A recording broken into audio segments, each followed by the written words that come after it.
নমস্কার বন্ধুরা, আমি অরিন্দম চলে আসলাম আজকে আপার প্রাইমারি এসএসসি আপার প্রাইমারির বিরাট বড় একটা গুরুত্বপূর্ণ আপডেট নিয়ে। এবার কিন্তু এসএসসি আপার প্রাইমারিতে যে 14,000 শিক্ষক নিয়োগ 2016 সালে হওয়ার কথা ছিল, সেই নিয়োগে কিন্তু অপেক্ষা কিন্তু আবার বেড়ে গেল এবং শুনানিতে কি কি হলো এ টু জেড আলোচনা করব।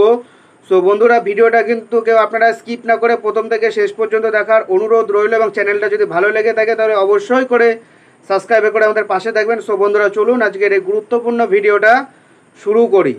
উচ্চ প্রাথমিকে শিক্ষক নিয়োগ নিয়ে আরও কিছু অপেক্ষা বাড়ল হবু শিক্ষকদের, বিস্তারিত জেনে নিন।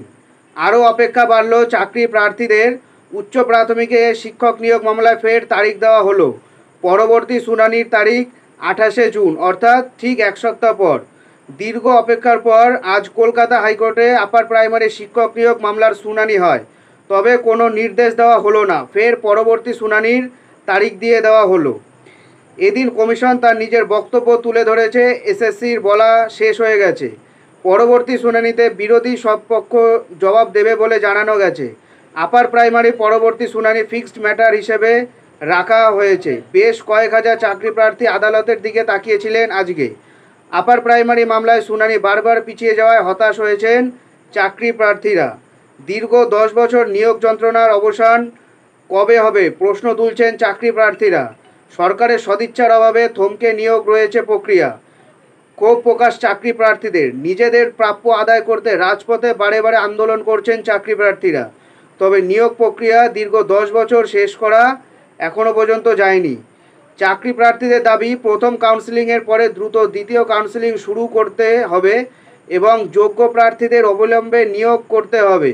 উচ্চ প্রাথমিকে প্রায় 9,000 প্রার্থীর স্কুল বাছাই অর্থাৎ কাউন্সেলিং প্রক্রিয়া হয়ে গেছে, যদিও দ্বিতীয় দফায় 2,000 প্রার্থীর কাউন্সেলিং প্রক্রিয়া এখনও পর্যন্ত বাকি আছে। নিয়োগ প্রসঙ্গে এক চাকরি প্রার্থী জানান, উচ্চ প্রাথমিকে 14,339টি শূন্যপদের মধ্যে মেধা তালিকায় নাম উঠেছে 13,334 জনের। এর মধ্যে থেকে 8,900 জনের প্রথম কাউন্সেলিং হয়ে গেছে, দ্বিতীয় কাউন্সেলিং এখনও বাকি আছে। ফের তারিখ দেওয়া হয়েছে। আজ উচ্চ প্রাথমিক শিক্ষক নিয়োগ সংক্রান্ত মামলার পরবর্তী শুনানি ডিভিশন বেঞ্চে কিন্তু হবে। ডিভিশন বেঞ্চে কবে বললাম? আগামী সপ্তাহে 28শে জুন কিন্তু এই মামলার পরবর্তী শুনানি হবে এবং এটা ফিক্সড ম্যাটার। এখানে কিন্তু পর্ষদের যা বক্তব্য সেটা কিন্তু শোনা হয়ে গেছে। এইবার হলো যারা কেস করেছে অর্থাৎ বিরোধী পক্ষ, তাদের কিন্তু বক্তব্য সেদিন শোনা হবে। আশা করা যাচ্ছে সেই দিনে কিন্তু রায় কিন্তু বেরিয়ে গেলেও যেতে পারে। এটা কোথাকার থেকে সম্ভব? কোন স্টেট যে 10 বছর হয়ে গেল একটা নিয়োগ কমপ্লিট করতে পারছে না, যেখানে রাজ্যের বিচারপতি কিন্তু বলেছে যে এদের নিয়োগগুলো করে দিতে সম্ভবত 14 থেকে 15 জনের জন্য কেন এদের আটকে থাকবে, এটা বিচারপতি নিজে বলেছিল।